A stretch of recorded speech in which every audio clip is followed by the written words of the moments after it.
મહેસાણા જિલ્લામાં સ્થિત બહુચરાજી શક્તિપીઠથી થોડા જ અંતરે એક પવિત્ર સ્થળ છે વલ્લભ ભટ્ટની વાવ. માતાજીનો પરમ ભાવ ધરાવતા ભક્ત વલ્લભ ભટ્ટને અહીં જ સાક્ષાત માં બહુચરના પરચા મળ્યા હતા.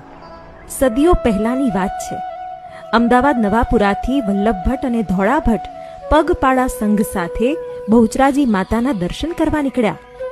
ભક્ત વલ્લભે એક સંકલ્પ કર્યો, માના દર્શન વિના હું અન્ન જળ નહીં લઉં. સંઘ જ્યારે બહુચરાજીથી 2 કિલોમીટર દૂર પહોંચ્યો ત્યાં ભક્ત વલ્લભ થાકી ગયા. શરીર થંભી ગયું, પગ ચાલ્યા નહીં, પણ સંકલ્પ અડગ. માના દર્શન વિના પાણીની એક બૂંદ પણ નહીં. ભક્ત વલ્લભે હૃદયથી પ્રાર્થના કરી, માતા, હવે હું તારા દ્વારે આવી શકતો નથી, તમે જ મને કૃપા કરીને અહીં દર્શન આપો. ભક્તની આ જીજી સાંભળી માં બહુચર અહીં જ પ્રગટ થયા. તેમણે દર્શન આપ્યા અને વલ્લભને આહ્વાન કર્યું, આ જગ્યાએ ખાડો ખોદ, અહીંથી તને જળ સ્ત્રોત મળશે. એ જ શક્તિનો પરચો, એ જ ચમત્કાર આજે પણ અહીં વાવ રૂપે જીવંત છે.